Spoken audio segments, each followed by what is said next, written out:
Mr. Mayor, actually, I will ask one more question. Why did the Jewish community not feel loved and wanted when other people do? Well, I'm really happy to compare and contrast the numbers of Jewish supporters of the Labour Party versus Jewish supporters of the Reform Party. I want every Londoner... We'll see in the local elections next year, Mr. Mayor. It started like every routine hearing does. Quiet, procedural, dull. Then Alex Wilson took the mic, and London politics detonated. One sentence in, the tone shifted. Cameras rolled, aides froze, and within seconds, the calm of City Hall turned into a public execution. Wilson didn't warm up or circle his target. He went straight for the jugular. "You've turned London into chaos," he fired. "You're a disaster of a mayor." The room fell silent, the kind of silence that only happens when someone says what everyone's been thinking. Khan blinked. His jaw tightened. The assembly chamber, normally filled with empty political chatter, suddenly felt like a courtroom. Gasps echoed from the back rows. Reporters stopped typing and hit records. You could feel it, that click in the air when a political moment shifts from minor to historic. Before Khan could even respond, the clip was already live on Twitter. Within minutes, London Erupts was plastered across timelines. Reform UK's account posted it with one line: "The truth finally said out loud." Wilson's words hit like a hammer, not because they were dramatic, but because they were accurate. Londoners had watched the chaos for months. Protests spiralling out of control, hate crimes surging, Jewish communities scared to leave their homes, and a mayor who seemed more focused on press conferences than public safety. That's why the phrase stuck. "You're a disaster of a mayor." It wasn't a slogan. It was an obituary. By the time Khan finished fumbling his first response, the damage was done. News networks cut live into the session, playing the exchange like a boxing match replay. Clips flooded social media, Wilson leaning forward, voice steady, Khan squirming behind the desk. It was raw, unfiltered, exactly what millions of frustrated Londoners had been waiting to hear. The mayor tried to laugh it off, mumbling about context and communication, but it was too late. The soundbite had already escaped City Hall and gone viral. From Shoreditch to Shepherd's Bush, commuters were watching it on their phones. London Erupts wasn't a figure of speech anymore. It was the reality unfolding in real time. Wilson didn't let up. He pressed forward, cutting through Khan's polished talking points with surgical precision. He opened the next round with hard data. Crime up 28% in key boroughs. Anti-Semitic incidents doubling since the protests began, and zero visible strategy from the mayor's office. He quoted the Home Secretary, the Education Secretary, even the Prime Minister, all of whom had called for restraint while Khan stayed silent. "You didn't ask for calm," Wilson said, his tone flat but lethal. "You asked for sympathy while London burned." Khan stuttered. He tried to spin it as respecting free speech and being sensitive to community tensions. Wilson wasn't having it. "Spare us the lectures," he snapped. "You don't manage. Sensitivity, you enable chaos." The tension inside City Hall was electric. Each time Khan spoke, Wilson dismantled him in real time, fact by fact, soundbite by soundbite. The mayor's face said everything. He tried to lean on legal technicalities, muttering about the Public Order Act and his supposed lack of authority. But the words fell flat. The more he talked about what powers the mayor doesn't have, the smaller he looked. Wilson didn't just win the argument. He exposed the rot beneath the rehearsed answers. By then, Khan's advisors looked panicked. They whispered, shuffled papers, tried to signal him to stop talking. He didn't. He kept digging, trying to sound firm, but coming off defensive. "I've invested millions in community outreach," he said. Wilson shot back instantly. "Outreach isn't leadership, it's damage control." The line hit like another bullet. The crowd murmured. Even Labour members shifted uncomfortably in their seats. Outside, social media was already turning the hearing into a digital battlefield. TikTok edits popped up with captions like "Wilson 1, Khan 0." On Twitter, memes of Khan under fire spread faster than his office could issue statements. It wasn't just an argument anymore. It was a public reckoning, and every second was being replayed in 4K. Then came the breaking point, the meltdown moment that no PR team could spin away. Khan tried to regain the floor by accusing Wilson of political theatre. His voice cracked midway through the sentence. The camera zoomed in. Wilson leaned back in his chair, smirked and said, "Theatre. You're the scriptwriter of every crisis in this city." That one sentence detonated everything. The chamber exploded with noise, gasps, murmurs, even applause from the back rows.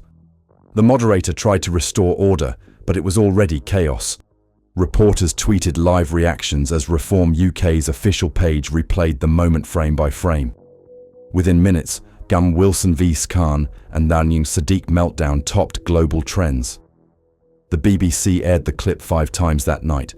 Sky News ran it on loop with the headline, "Khan crumbles under pressure." Radio hosts dissected every line. Conservative MPs jumped in with quotes praising Wilson's unfiltered honesty.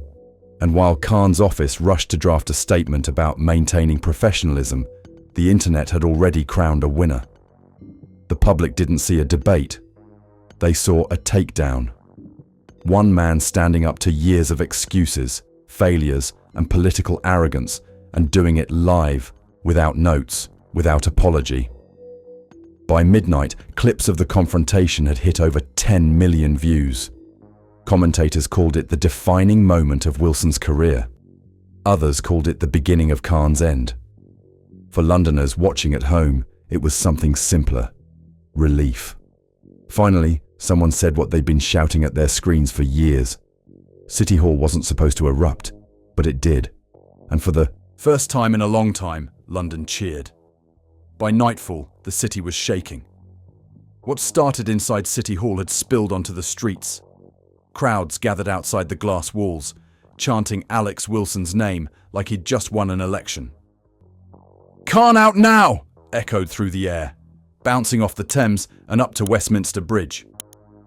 Supporters waved Union Jacks and Reform Party flags, mixing frustration with something else: relief. Londoners finally had a voice that fought back.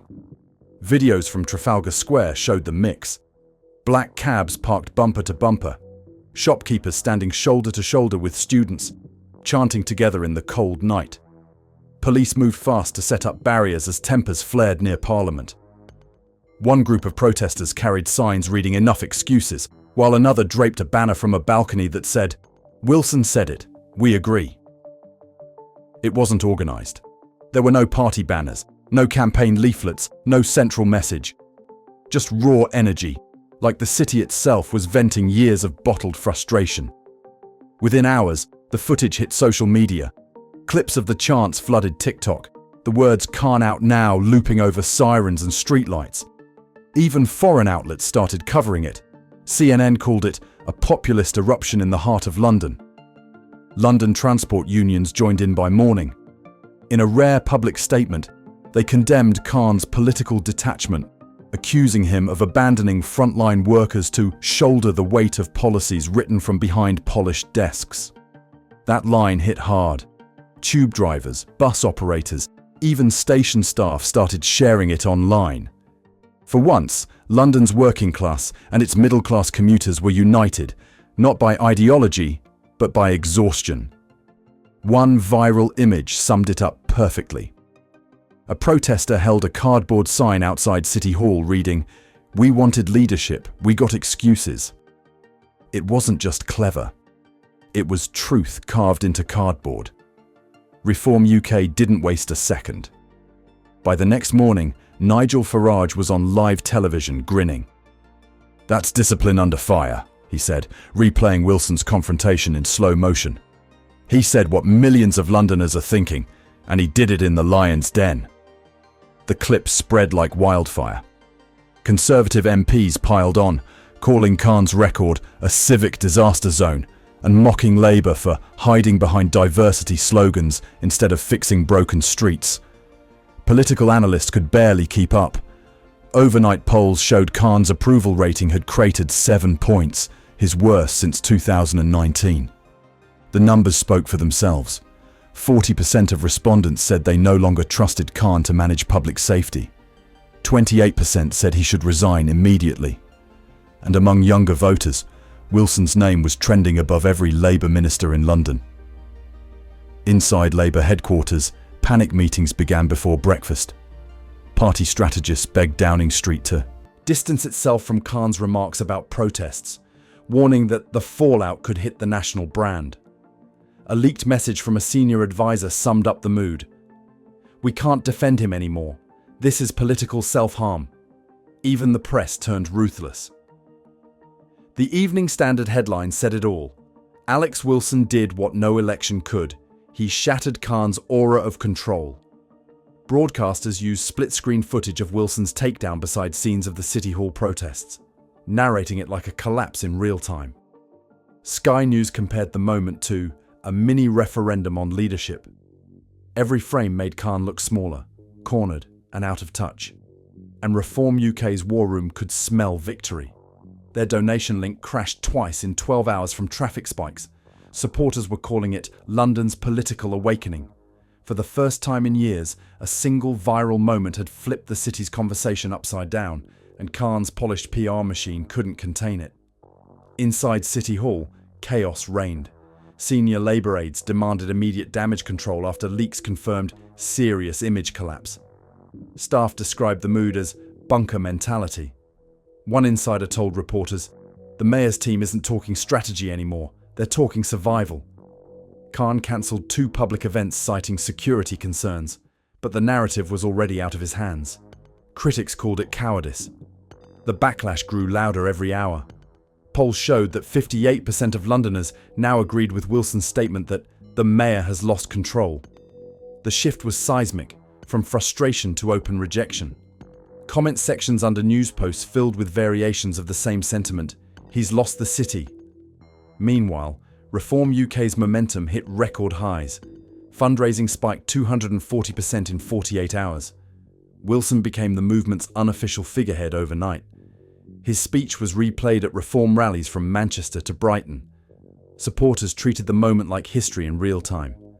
Even usually neutral commentators were saying the quiet part out loud. "This isn't just a media hit," one political analyst said on BBC Radio. "This is the moment the city turned."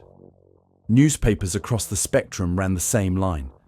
London didn't just watch a debate, it witnessed a reckoning. By Sunday, Khan was visibly shaken. He released a pre-recorded statement about maintaining calm and mutual respect, but nobody cared.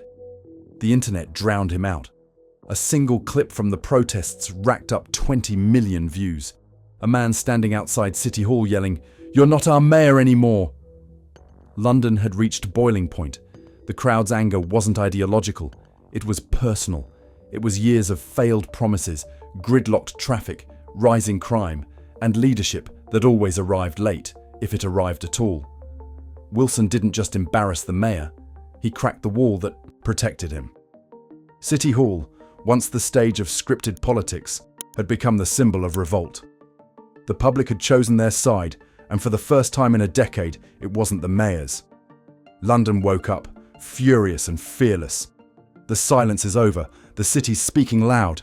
Stay tuned, hit subscribe, because this fight for leadership has only just begun.